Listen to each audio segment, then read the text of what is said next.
Hey everyone, my name is Jay Dunstan. I'm a pastor on staff at Vital Church in Oviedo, Florida. I want to take the next few minutes to share my thoughts about innovation in the local church.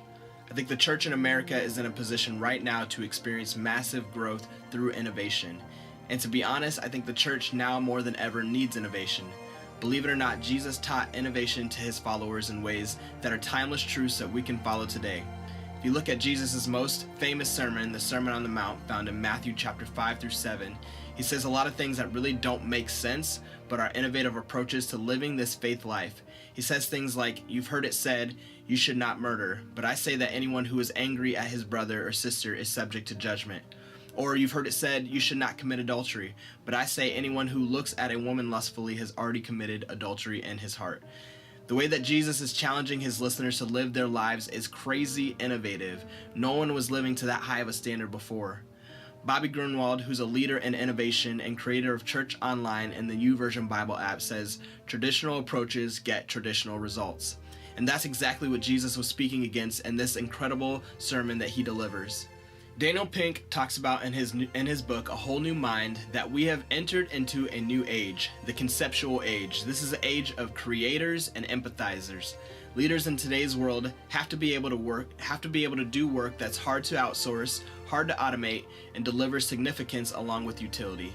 Basically, we've moved from an age of information and knowledge to an age where in order to be successful, it's about more than just knowing information, but about being able to use creativity to bring about significant, meaningful work to the lives of others. Today's leader needs to be someone who can use their right brain, who are empathetic, and who have storytelling ability, and people who have a design sensibility. The more we can deploy these abilities, the greater impact we will have, which is what the church needs, because gone are the days when people would just show up to church to hear a message, but now we have to find innovative ways to bring the message to people. So innovation can be a couple things. It can be something entirely new, something no one's ever thought of, tried before, or invented. Or an innovation can be a tweak to something that's already existed. Maybe it's a new strategy to an existing idea, or maybe it's simply a new approach to a traditional setting like a church worship service. The thing is, in order to be innovative, you need three things. First is a problem to solve. You can't really innovate something until you found a problem to solve. Craig Rochelle, pastor of Life Church, says that problems are not things to fear, but opportunities to embrace. Many great innovations are solutions to problems that people didn't even know they had. If you look at church trends today, fewer and fewer people are attending church on a regular basis. The average church attender now only attends church 3 out of 8 Sundays. And so, as I mentioned before, the church needs to find ways to bring the message to people. And many churches have started gaining traction through online platforms, which is great, a great tool to utilize as we move into the future. Statistics say that 95% of Generation Z is on YouTube on a daily basis, and 50% of them say that they couldn't live life without it. And so an innovative look at the church is one that considers these statistics as we try and reach more for Christ in the days ahead. The next thing is a first mover advantage mentality. What is first mover advantage? Well, in market strategy, first mover advantage is the advantage gained by being one of the first to occupy a specific market. Another way to look at it is what might be referred to as an early adopter, people or organizations that see a new trend or opportunity and don't wait to see if it will work, but jump on the opportunities to see where it might take them. First mover advantage provides the chance to stand out before others realize there's even an opportunity.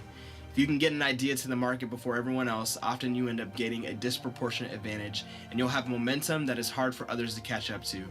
In the church world, this can be much more difficult than in other settings due to the history and the traditionalism of the church. And often churches are the last to change. Christian radio stations still play music from decades ago like it's brand new. And there's a fear of upsetting people for doing something different than what's typically been done. But if the church wants to get ahead of times and not stay stuck in the past, then we have to start thinking about what current members want and focus on what a lost soul needs and how we can best reach them with this message of hope that we carry. The ability to acknowledge failure, to discover better ideas, is the last thing that we need. If you're going to innovate, then inevitably you'll experience some failures along the way. However, failure isn't final. The problem is that we as humans, we don't like to fail, and we certainly don't like to admit our failures. But fear of failure can keep a project going far too long simply because no one wants to admit it got off course. You can't fully analyze something that's not working and set out on a new approach until you own up to the truth that a misstep has happened. And what can help the innovation process is taking time after failure to evaluate what happened, what went wrong, what did we not consider, how can we adapt and make this idea better, or do we just need to kill this idea and move in a different direction? Being secure enough to admit failure can lead to discovering the right idea. Pastors and church leaders have to understand that to move the church into tomorrow, we've got to remain humble and admit when we've messed up. But more importantly, we need to continue to move forward with the mission and never forget why we do what we do. Those are some of my thoughts about innovation in the church. I hope you found this helpful. My challenge to you is that you would consider what it is that you're doing and how you can make it better, and what risks can you take that others have been unwilling to try before.